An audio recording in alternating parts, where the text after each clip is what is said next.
After being officially unveiled almost a month ago at Taiwan, then the Philippines 2 days after, the Zenfone 4 is finally up for retail.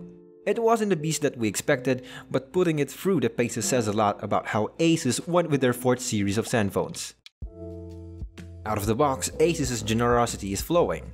A 3.5mm in-ear headset, a 10 to 18 watt variable USB power adapter, a meter of USB Type-C to Type-A cable, a soft jelly case, and a SIM ejector pin. Being the first vanilla version at a rather higher asking price than the usual, ASUS definitely gave their all in the design phase. Without ditching ASUS aesthetics, the 4th Zenfone strides gracefully. As nondescript as the front may be, it is accentuated with the subtle, reflective chamfered edges that are also present on the back. The sides are hit or miss due to its convex contour. Somehow, it makes the grip better, but only on that part as the back is also covered with Gorilla Glass 4. The flat back is a nice addition even with its dual lens setup.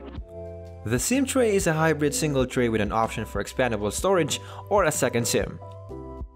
The Type-C port is then sandwiched between the speaker grill and the 3.5mm audio port. Despite having an AMOLED panel, color accuracy is all over the place. Brightness too is a bit on the lower side compared to the likes of OnePlus 5's display. Looking at it from a vertical angle will show the naturally warm tint of the display, making whites really inaccurate. Calibration can be done to a certain extent and the warmness can be minimized with the temperature fully on cold. For multimedia consumption and gaming, it is good in itself. As Zen UI 4.0 was released alongside the Zenfone 4 series, I feel like ASUS had split its attention between their new Zenfone series and Zen UI.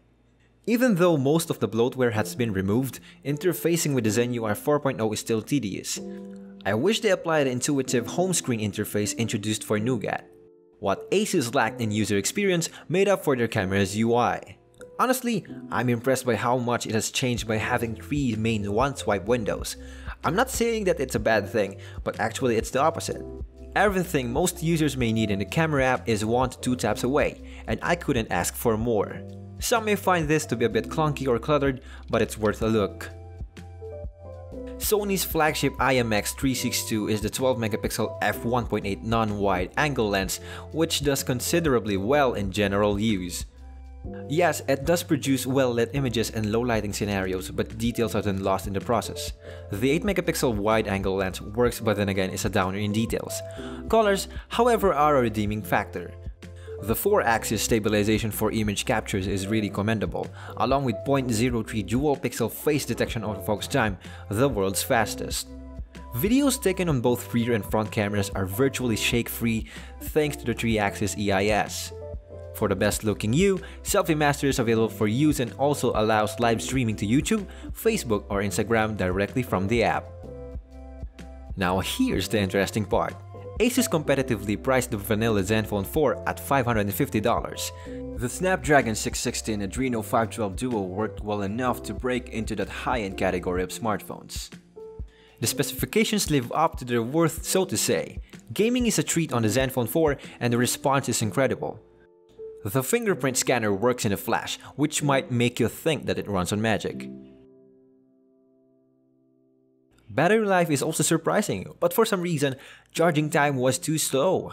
The 10-watt limit they imposed crippled the Zenfone 4's charging time, as is the case with its siblings.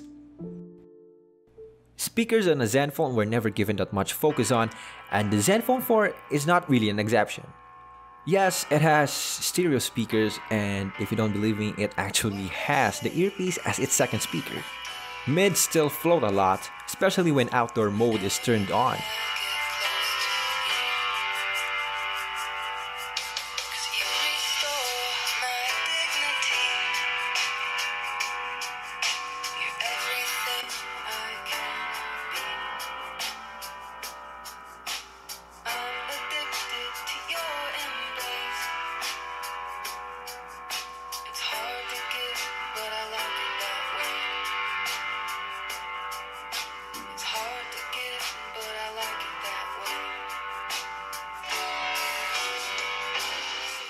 Audio Wizard does its magic to some extent, which is then amplified when a headphone or IEM is plugged into the phone. Intuitiveness and ease of access are prioritized with the design, and note that Audio Wizard is integrated with the phone's audio settings. To mention, the same level of fine-tuning can be found in advanced music player apps like PowerAmp. No, I will not be telling you to wait for Zenfone V or 5 because that would be actually ridiculous. But wait, there's more! Personally, I find that ASUS gave the Zenfone 4 a love it or hate it relationship with their obvious focus on their mid-range contenders, the Zenfone 4 Selfie and Zenfone 4 Selfie Pro. The features it has not necessarily outweigh one another, but it would have been really great if ASUS retails this for below $500. Summing it all up, for the pros we have the design, camera features, included accessories, an excellent battery life, and really great performance. Again, this has been Caesar Manila Shaker, and thank you for watching.